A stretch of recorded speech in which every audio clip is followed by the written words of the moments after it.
ஹல்லேலூயா. முயற்சி செய்ய வேண்டும். இன்னைக்கு தலைப்பு முயற்சி செய்ய வேண்டும் என்கின்ற தலைப்பு. பொதுவாக இந்த செய்திகள் நம்ம மனசுக்கு ஏற்ற மாதிரி, நம்முடைய விருப்பத்துக்கு ஏற்ற மாதிரி இருக்கணும் அப்படின்னு சொல்லி தயவுசெய்து யாரை நினைக்காதீங்க. சரியா? நம்ம விருப்பத்துக்கு ஏற்ற மாதிரி, நம்ம மனசுக்கு ஏற்ற மாதிரி, சூழ்நிலைக்கு ஏற்ற மாதிரி செய்திகள் இருக்க வேண்டும் என்று சொல்லி யாரும் நினைத்து கொள்ள வேண்டாம். 1 தீமோத்தேயு 6ஆம் அதிகாரத்தில் 11 16 வரைக்கும் நீங்கள் வாசித்து பாருங்கள். அதிலும் குறிப்பாக 1 தீமோத்தேயு 4ஆம் அதிகாரம் 7வது வசனம். யாருன்னா ஒருத்தர் வாசிங்க. 1 தீமோத்தேயு 4ஆம் அதிகாரம் 7வது வசனம். சீர்கேடும் கிழவிகள் பேச்சுமாயிருக்கிற கட்டுக்கதைகளுக்கு விலகி தேவ பக்திக்கு ஏதுவாக முயற்சி பண்ணு. ஜெபம் பண்ணலாமா? நல்ல ஆண்டவரே, நாங்கள் உம்மை துதிக்கிறோம். அருமையான இந்த வேலைக்காக நாங்கள் நன்றி சொல்கிறோம். எங்களோடு கூட பேசும் ஆண்டவரை நாங்கள் கேட்கிறோம். இந்த வார்த்தைகளை நாங்கள் கேட்டு இதை நாங்கள் சரியாக புரிந்து கொள்ள கர்த்தர் எங்களுக்கு உதவி செய்ய வேண்டும் என்று சொல்லி நாங்கள் ஜெபிக்கிறோம்.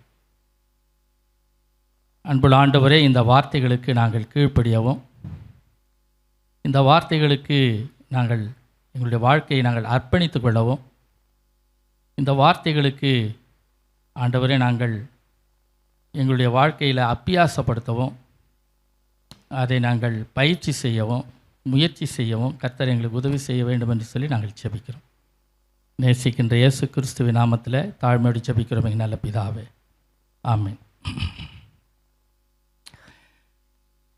1 தீமோத்தேயு 4ஆம் அதிகாரம் 7வது வசனத்தில் சீர்கேடும் கிழவிகள் பேச்சுமாயிருக்கிற கட்டுக்கதைகளுக்கு விலகி, இந்த விலக்க சொல்லியிருக்கிறாரு.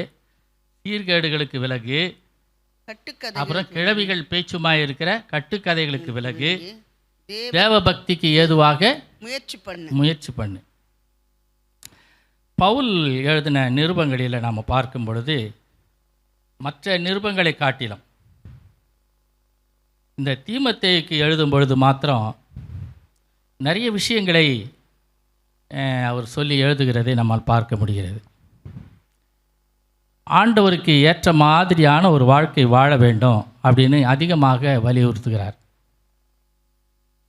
நம்ம நிறைய வார்த்தைகளை நம்ம படிக்கிறோம். இன்றைக்கி அக்கா கூட சாட்சி சொல்லிட்டு போனாங்க இல்லை? அவங்க என்கிட்ட சொல்லும் பொழுதெல்லாம் ஜெபம் பண்ணிக்குப்பா தம்பி அப்படின்னு சொல்லுவாங்க. நான் என்ன சொல்கிறேன்னா, நீங்கள் முயற்சி பண்ணுங்களேன், இல்லை நீங்கள் முயற்சி பண்ணுங்க. அவங்களுக்கு சொல்கிறேன். இது தான் பவுல் அப்போஸ்தலன் என்ன சொல்கிறாருன்னா, அதிகமாக ஆண்டவருக்கு ஏற்ற வாழ்க்கையை வாழ்வதை அதிகமாக வலியுறுத்தியிருக்கிறார். முதல்ல ஜெபம் பண்ணு, ஜெபம் பண்ணுவதை விட்டு விடாத, அதை முயற்சி பண்ணு அப்படின்னு சொல்கிறாரு. 1 தீமோத்தேயு 2ஆம் அதிகாரம் 2வது வசனம் வாசிங்க.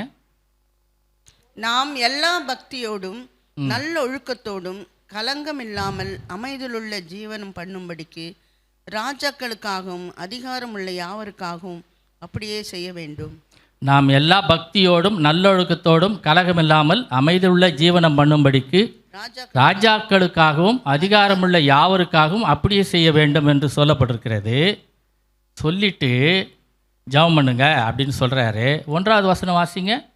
நாம் அவர் பிரதானமாக சொல்லுகின்ற புத்தி என்னவெனில் எல்லா மனுஷருக்காகவும் ஜெபம் பண்ணுங்க. விண்ணப்பங்களையும் ஜெபங்களையும் வேண்டுதல்களையும் சோத்திரங்களையும் செய்யுங்க அப்படின்னு சொல்கிறாரு. பண்ணுங்க அப்படின்னு சொல்கிறாரு. 3வது வசனம் வாசிங்க. நம்முடைய இரட்சகராகிய தேவனுக்கு முன்பாக அது நன்மையும் பிரியமுமாய் இருக்கிறது அப்படின்னு சொல்லப்பட்டிருக்கிறது. ஆனால் 1 தீமோத்தேயு 4ஆம் அதிகாரம் 7வது வசனம் என்ன சொல்லுது? சீர்கேடும் கிழவிகள் பேச்சுமாயிருக்கிற கட்டுக்கதைகளுக்கு விலகி தேவ பக்திக்கு ஏதுவான முயற்சி பண்ணு. இப்போ இங்கே என்ன சொல்கிறாருன்னா, முயற்சி பண்ணு அப்படின்னு சொல்கிறாரு. அது கொஞ்சம் நம்ம ரொம்ப யோசிக்க வேண்டிய ஒரு சூழ்நிலை. ஜெபம் பண்ணிக்கிட்டு இருக்கிறோம். ஜெபம் பண்ணிவிட்டு அப்படியே விட்டுடலாமா? ஜெபம் பண்ணிவிட்டு ஆண்டவர் செய்வாருன்ட்டு விட்டுடலாமா அப்படின்னு சொல்லக்கூடாது. அப்படின்னு நம்ம யோசிக்கிறோம். அப்படியானா ஜெபிக்கிறோம், ஜெபிச்சுட்டு ஆண்டவருக்காக ஜெபிச்சுட்டு ஆண்டவர் இடத்துல சொல்லிவிட்டு முயற்சி பண்ணுங்க அப்படின்னு சொல்கிறாரு. அதில் என்ன அவர் சொல்கிறாருன்னா, அதிகமாக 7வது வசனத்தில் நம்ம வாசிக்கிறோம். சீர்கேடும் 4வது அதிகாரம் 7வது வசனம். சீர்கேடும் கிழவிகள் பேச்சுமா இருக்கிற கட்டுக்கதைகளுக்கு விலகி அப்புறம் தேவ பக்திக்கு ஏதுவாக முயற்சி பண்ணு அப்படின்னு சொல்கிறாரு. 6ஆம் அதிகாரம் 1 தீமோத்தேயு 6ஆம் அதிகாரம் 3-11 வரைக்கும் நம்ம வாசித்தோம்னா அதில் என்ன போதுங்க, அதில் என்ன சொல்லப்பட்டிருக்கிறதுனா, நீதி, தேவபக்தி, அதன் பிறகு விசுவாசம், அதன் பிறகு அன்பு, அதன் பிறகு பொறுமை, அதன் பிறகு சாந்த குணம். இதெல்லாம் நாடு அப்படின்றார்.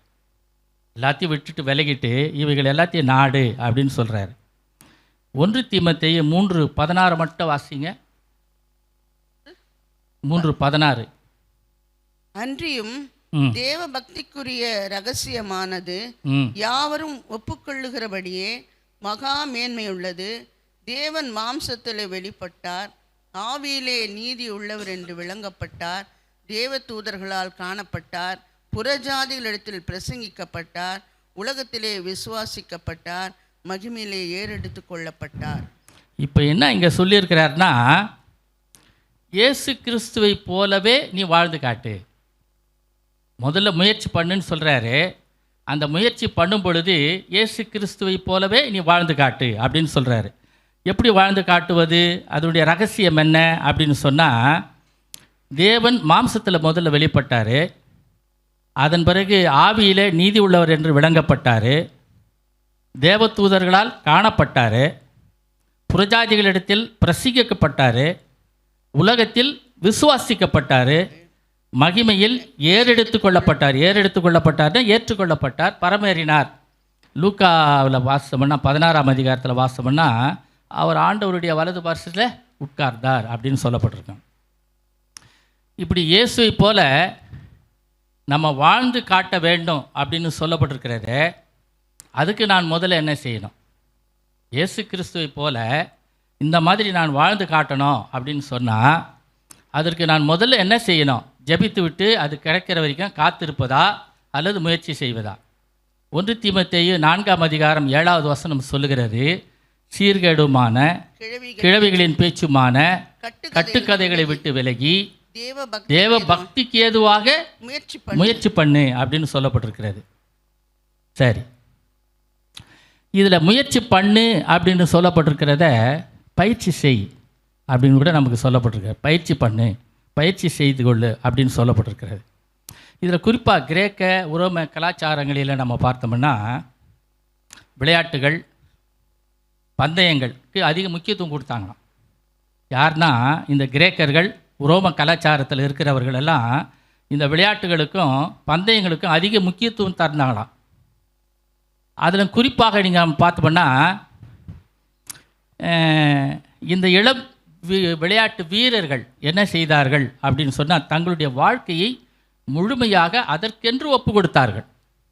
சரியா? நான் சொல்கிறது உங்களுக்கு புரிஞ்சுக்கணும்னு சொல்லி நான் நினைக்கிறேன். அதனால தான் நான் கொஞ்சம் வேகமாக போகிறேன். அதாவது ரோம கலாச்சாரத்தில், கிரேக்க கலாச்சாரத்தில் நம்ம பார்த்தோம்னா விளையாட்டுகளுக்கும் அல்லது வீர விளையாட்டுகளுக்கும் அல்லது பந்தயங்களுக்கும் அதிக முக்கியத்துவம் கொடுத்தாங்க. அதை போலவே முயற்சி பண்ணு அப்படின்னு சொல்கிறாரு. யாருன்னா பவுல் அப்போஸ்தலன் சொல்லி கொடுக்குறாரு. அப்படியானா என்ன முயற்சி பண்ணுவது அப்படின்னு சொன்னால், இளம் விளையாட்டு வீரர்கள் என்ன பண்ணாங்க, அவங்க நோக்கம் நிறைவேறுவதற்கு அவங்க என்ன பண்ணாங்க அப்படின்னு சொன்னால், தம்மை முழுமையாக அதற்கென்று ஒப்பு கொடுத்தார்கள் அப்படின்னு சொல்லப்பட்டிருக்கு. முழுசாக ஒப்பு கொடுத்தாங்களாம். தனது நேரத்தை அதற்கென்று ஒப்பு கொடுத்தார்களாம். தினந்தோறும் பயிற்சி செய்தார்கள். மணிக்கணக்காக பயிற்சி பண்ணாங்களாம். தினந்தோறும் பயிற்சி பண்ணார்கள். சிறு சிறு தவறுகளை சுட்டி காட்டுகின்ற ஆலோசகர்களுடைய ஆலோசனை கேட்டாங்களாம்.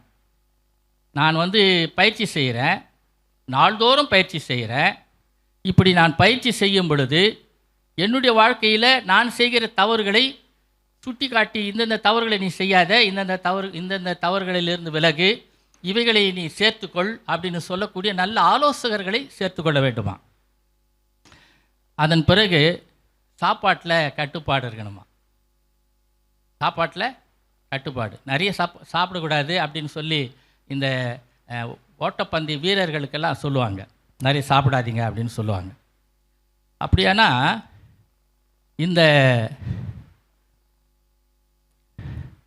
இந்த விளையாட்டு வீரர்கள் செய்கின்ற இந்த காரியங்களை நாம் கூட செய்யணும் அப்படின்னு சொல்கிறாங்க.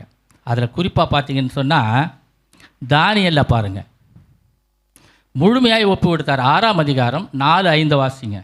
தானியேல் 6ஆம் அதிகாரம் 4-5 வசனம். அப்பொழுது பிரதானிகளும் தேசாதிபதிகளும் ராஜ்யத்தின் விசாரிப்பிலே தானியேலை குற்றம் கண்டுபிடிக்க முடியலையா. தானியேலை குற்றம் கண்டுபிடிக்க முடியல. ஏன் குற்றம் கண்டுபிடிக்க முடியவில்லை? அந்த கடைசியில் சொல்லப்பட்டிருக்கிறது, அவன் உண்மை உள்ளவனாய் இருந்தபடியினால் அப்படின்னு சொல்லப்பட்டிருக்கிறது. அவன் எப்படி இருந்தானா? சுமத்த யாதொரு குற்றமும் குறைவும் காணப்படவில்லை. அவன் உண்மை உள்ளவனாய் இருந்தபடினால் அவன் மேல் சுமத்துவதற்கு யாதொரு குற்றமும் குறைவும் காணப்படவில்லை அப்படின்னு சொல்லப்பட்டிருக்கிறது 4-5 வசனத்துல. அவன் முழுமையாக தன்னை ஒப்பு கொடுத்திருந்தான் அப்படின்னு சொல்லப்பட்டிருக்கிறது. பெரும்பகுதி அதற்கென்று ஒப்பு கொடுத்தான். 6ஆம் அதிகாரம் 10வது வசனம் வாசிங்க. தானியேலோ என்றால் அந்த பத்திரத்தில் இப்போ என்ன பண்ணிட்டாங்கன்னா, அவனுக்கு 5வது வசனத்தில் நாம் வாசிக்கும் பொழுது பார்த்தோம்னா, குற்றப்படுத்தும் முகாந்திரத்தை கண்டுபிடிக்க கூடாது என்றார்கள். அவனை வேறொன்றிலும் குற்றப்படுத்த முடியாது. ஆனால் வேற எதில் தான் குற்றப்படுத்த முடியும்? கடவுளுடைய காரியத்தில் தான் அவனை குற்றப்படுத்த முடியும் அப்படின்னு சொல்லி பிளான் பண்ணுறாங்க. ஆனால் அவனை குற்றப்படுத்திட்டாங்க, பிடிச்சிட்டாங்க. அது பிடிக்கிறதுக்கு முன்னாடி ராஜா கிட்ட போய் சொன்னாங்க. ராஜா கிட்ட சொல்லிட்டு இந்த மாதிரி தாக்கியதுக்கு கையெழுத்தெல்லாம் வச்சுட்டாரு.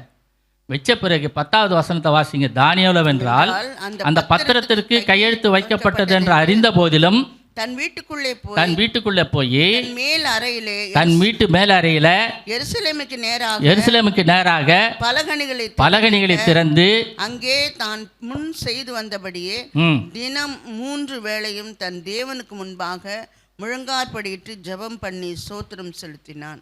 இவன் என்ன பண்ணுறான்?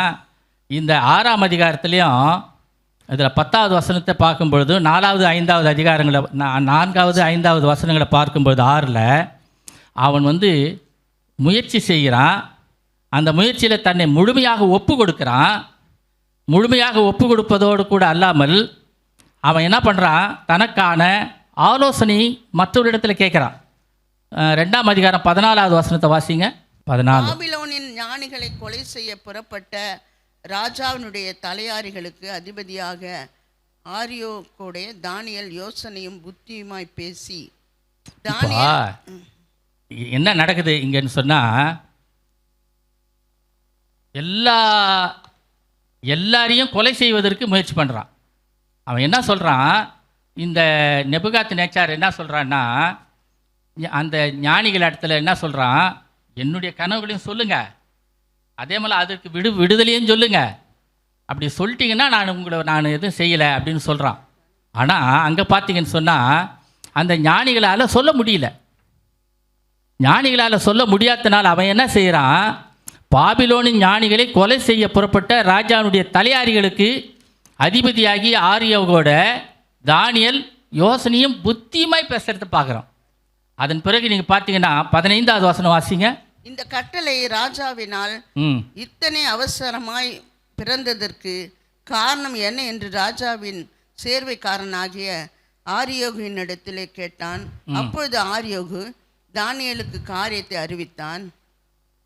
இருக்கட்டும், இங்கே நீங்கள் பார்த்தீங்கன்னா இந்த பகுதியில் நீங்கள் வாசி பார்த்தீங்கன்னா 22, 24 இந்த வசனங்கள் எல்லாம் 19லேருந்து 24 வரைக்கும் 2ஆம் அதிகாரத்தில் 19லேருந்து 14வது வசனத்திலேருந்து 24 வரைக்கும் நீங்கள் வாசி பார்த்தீங்கன்னா என்ன சொல்லப்பட்டிருக்கிறதுனா, எல்லாரும் அவங்க அந்த ராஜாங்கிட்ட தன்னுடைய கனவையும் சொல்லணும், கனவுக்குரிய விடையும் சொல்லணும் அப்படின்னு சொல்லி வச்சுருக்கிறாங்க.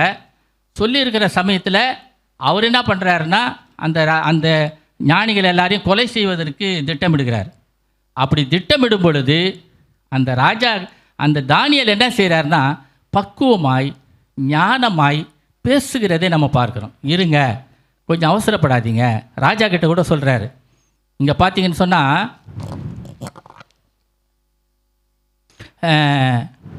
24வது வசனத்தை வாசிங்க. 24வது வசனம். பின்பு தானியேல் பாபிலோனின் ஞானிகளை அழிக்க ராஜா கட்டளையிட்ட ஆரியோகினிடத்தில் போய், பாபிலோனின் ஞானிகளை அழிக்காதேயும், என்னை ராஜாவின் முன்பாக அழைத்து கொண்டு போம், ராஜாவுக்கு அர்த்தத்தை தெரிவிப்பேன்னு சொல்றாரு. சொன்னார். என்ன யாரையும் அழிக்க வேணாங்க, என்னை கூட்டிகிட்டு போங்க, நான் போயிட்டு ராஜாவுக்கு அவர் கனவையும் சொல்கிறேன், அதனுடைய அர்த்தத்தையும் நான் சொல்கிறேன் அப்படின்னு நாங்கள் சொல்கிறத நம்ம பார்க்குறோம். அப்படியான கிறிஸ்துக்குள் அருமையானவர்களே, அவன் தனக்கான குற்றங்களை ஆலோசனை சங்கத்திற்கு முன்பதாக அவன் ஆலோசனை கேட்டான் அப்படின்னு சொல்லப்பட்டிருக்கிறது. ஆலோசனை கேட்டது மாத்திரமில்லை, ஆலோசனை சொல்லுகிறதையும் பார்க்குறோம். அதுக்கப்புறம் பார்த்தீங்கன்னா தானியேல் 6ஆம் அதிகாரம் 10வது வசனம் வாசிங்க. 6ஆம் அதிகாரம் 10வது வசனம்.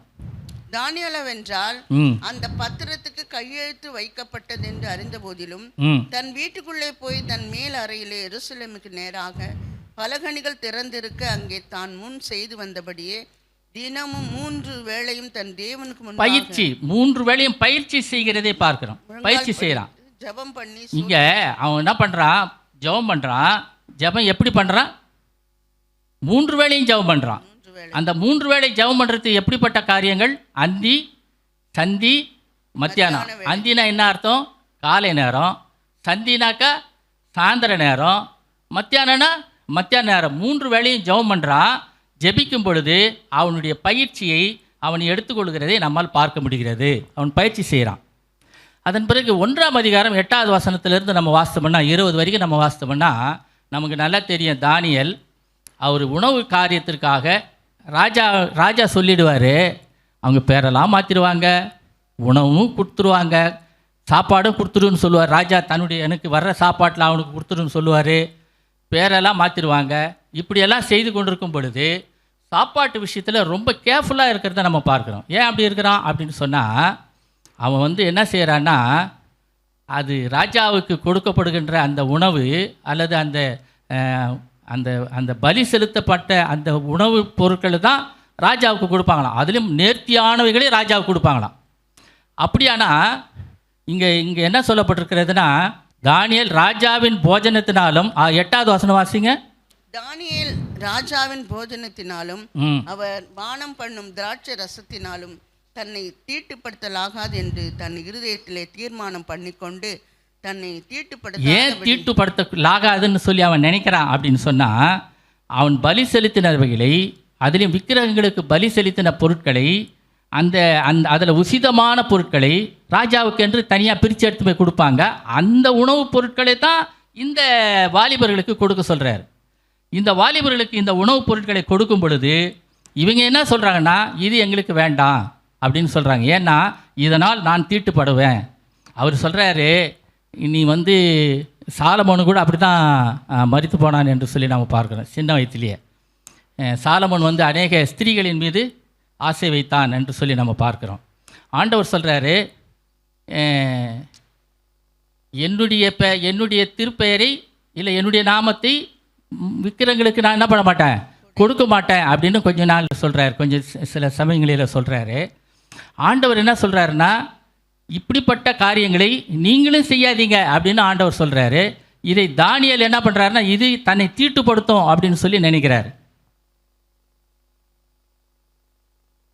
கிறிஸ்துவுக்குள் மிகவும் அருமையானவர்களே, உணவு காரியங்களை 1ஆம் அதிகாரம் 8லிருந்து 20 வரைக்கும் வாசித்தோம்னா உணவு காரியங்களில் அவர் ரொம்ப தீர்மானமாக இருக்கிறதை நம்மால் பார்க்க முடிகிறது. 3 காரியம், கிட்டத்தட்ட ஒரு 5 காரியங்கள் அங்கே சொல்லப்பட்டிருக்கிறது. தானியேலுடைய நிகழ்ச்சிகளில் நம்ம பார்க்கும் பொழுது முழுமையாய் தன்னை ஒப்பு கொடுத்தது 6ஆம் அதிகாரத்தில் 4-5 வசனங்களில் நம்ம பார்க்குறோம். பெரும்பகுதி அதற்கென்று ஒப்பு கொடுத்தான் அப்படின்னு சொல்லி நம்ம பார்த்தோம்னா பெரும்பகுதி 6ஆம் அதிகாரம் 10வது வசனத்தில் நம்ம அப்படி வாசிக்கிறோம். அதன் பிறகு குற்றமுள்ளதாக ஆலோசனை சங்கத்தை கேட்டான் அப்படின்னு சொல்லி நம்ம பார்க்கும் பொழுது இவங்க கிட்டெல்லாம் போய் சொல்கிறான். அனனியா 2ஆம் அதிகாரம் 17-18. பின்பு தானியேல் தன் வீட்டிற்கு போய் தானும் தன் தோழரும் பாபிலோனின் மற்ற ஞானிகளோடு கூட அழியாதபடிக்கு இந்த மறைப்பொருள்களை குறித்து பரலோகத்தின் தேவனை நோக்கி இரக்கம் கேட்பதற்காக அனனியா, மிஷாவேல், அசரியா என்னும் தன்னுடைய தோழர்களுக்கு இந்த காரியத்தை அறிவிக்கிறான். ஏன் அறிவித்தான் அப்படின்னு சொன்னா, அவர்களுடைய ஆலோசனையை கேட்பதற்காக அறிவிக்கிறான். அதனால கிறிஸ்துவில் அருமையானவர்களே, முழுமையாக தன்னை ஒப்பு கொடுத்தான். அதே வேளையில் பெரும்பகுதி அதற்காக தன்னை ஒப்பு கொடுத்தான். அதோடு கூட நல்ல பயிற்சி செய்தான். அதுதான் பெரும்பகுதி தன்னை ஒப்பு கொடுத்தான்னு சொன்னால் பயிற்சி செய்தான். தன்னுடைய குற்றங்களை, சின்ன சின்ன குற்றங்களை அதை விட்டுவிட வேண்டும் என்று சொல்லி நல்ல ஆலோசனைகளை கேட்டான். அதன் பிறகு நீங்கள் பார்த்தீங்கன்னு சொன்னால் நல்ல உணவு காரியங்களில் சரியாக இருந்தான் என்று சொல்லப்பட்டிருக்கிறது. கிறிஸ்துவுக்குள் அருமையானவர்களே, இப்படிப்பட்ட காரியங்களை ஒருவேளை நாம் செய்தோம்னா, அதுதான் 1 தீமோத்தேயு 4ஆம் அதிகாரம் 7வது வசனம் சொல்கிறது. இதற்கு தேவ பக்திக்கு ஏதுவாக என்ன பண்ண சொல்லுக்குது? முயற்சி பண்ணு அப்படின்னு நமக்கு சொல்லப்பட்டிருக்கிறது. சரி, இதில் என்ன சொல்கிறாரு பவுல் அப்போஸ்தலன், என்ன சொல்கிறாரு அப்படின்னு சொன்னால், இந்த 4ஆம் அதிகாரம் 8வது வசனத்தை வாசிங்க. 1 தீமோத்தேயு 4ஆம் அதிகாரம் 8வது வசனம். சரீர முயற்சி அற்ப பிரயோஜனம் உள்ளது, தேவ பக்திக்கு ஏதுவானது இந்த ஜீவனுக்கும் இதற்கு பின்வரும் ஜீவனுக்கும் வாக்குத்தத்தம் உள்ளதாகையால் எல்லாவற்றிலும் பிரயோஜனம் உள்ளது. இங்கே சரீர முயற்சி என்பது என்னன்னா, ஒரு விளையாட்டு வீரன், அதிலும் குறிப்பாக இந்த கிரேக்க கலாச்சாரத்தில், ரோம கலாச்சாரத்தில் நம்ம பார்த்தோம்னா, அவர்கள் விளையாட்டுகளுக்கும் வீர விளையாட்டுகளுக்கும் அதிலும் குறிப்பாக பந்தயங்களுக்கும் அதிக முக்கியத்துவம் கொடுத்தார்கள். இதில் பவுல் அப்போஸ்தலன் என்ன சொல்கிறாரு? இப்படிப்பட்டவைகள் இந்த அற்பமான ஒரு சமாச்சாரம். இது சரீர முயற்சி. இந்த சரீர முயற்சி அற்பமான விஷயம். ஆனால் பக்திக்கு ஏதுவாக முயற்சி செய்கிற பாரு, அது ஒரு நன்மையான விஷயம் அப்படின்னு சொல்கிறாரு. இங்கே பார்த்தீங்கன்னு சொன்னால், உடற்பயிற்சி ஓரளவு தான் பயன் தரும், ஆனால் இறைப்பற்று தேவபக்தி அதிக பயன் தரும் அப்படின்னு சொல்கிறார். பரிசுத்த ஜீவன் பெறவும் இவ்வாறு நாம் செய்ய வேண்டும் என்று சொல்லி ஆண்டவர் நமக்கு சொல்லுகிறதை நம்ம பார்க்குறோம். கிறிஸ்துவுக்குள் அருமையானவர்களே, சரீர முயற்சி அற்ப பிரயோஜனம் உள்ளது. ஏனென்றால் உடற்பயிற்சி ஓரளவு தான் பயன் தரும், ஆனால் இறைப்பற்றி தேவபக்தி அதிக பயன் தரும் என்று சொல்லப்பட்டிருக்கிறது. கிறிஸ்துவுக்குள் அருமையானவர்களே, இந்த தீமோத்தேயுல நம்ம பார்த்தோம்னா 1 தீமோத்தேயு 4ஆம் அதிகாரம் 7வது வசனத்தில் தேவ பக்திக்கு ஏதுவாக முயற்சி செய் அப்படின்னு சொல்லப்பட்டிருக்கிறது. நாம் அப்படி முயற்சி செய்வோம். முயற்சி செய்வதற்கு ஆண்டவர் தாமே நமக்கு உதவி செய்வாராக. ஜெபம் பண்ணலாமா? நல்ல ஆண்டவரே, நாங்கள் நம்ம துதிக்கிறோம். இந்த அருமையான வேலைக்காக நாங்கள் நன்றி சொல்கிறோம். அன்புள்ள ஆண்டவரை, நாங்கள் முயற்சி செய்யவும்.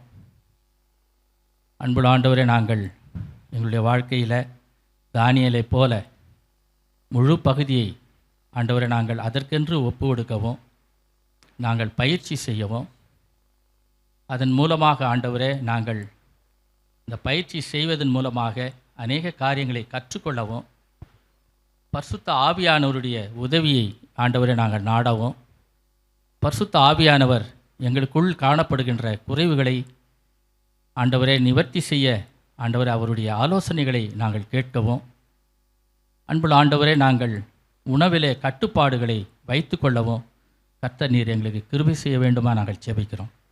தானியேலை எங்களுக்கு உதாரணமாக நீர் கொடுத்திருக்கிறீர். ஆண்டவரை நாங்கள் நன்றி சொல்லுகிறோம். இந்த தானியேல் மூலமாக ஆண்டவரை நாங்கள் ஆண்டவரை நிறைய காரியங்களை கற்றுக்கொண்டிருக்கிறோம்.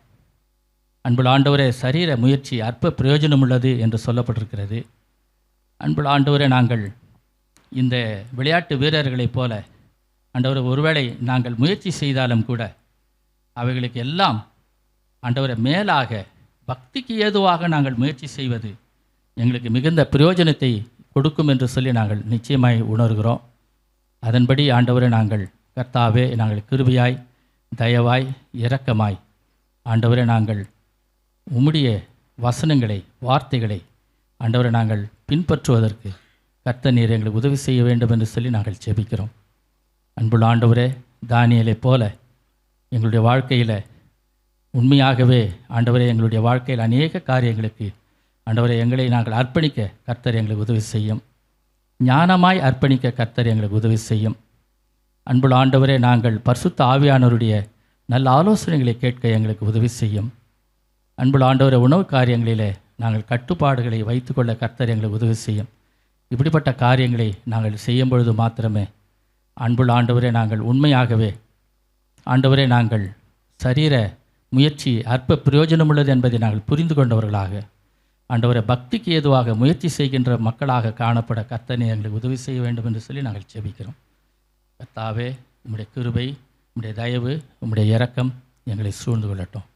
நேசிக்கின்ற இயேசு கிறிஸ்துவின் நாமத்தில் தாழ்மையோடு ஜெபிக்கிறவங்க நல்ல பிதாவே, ஆமென்.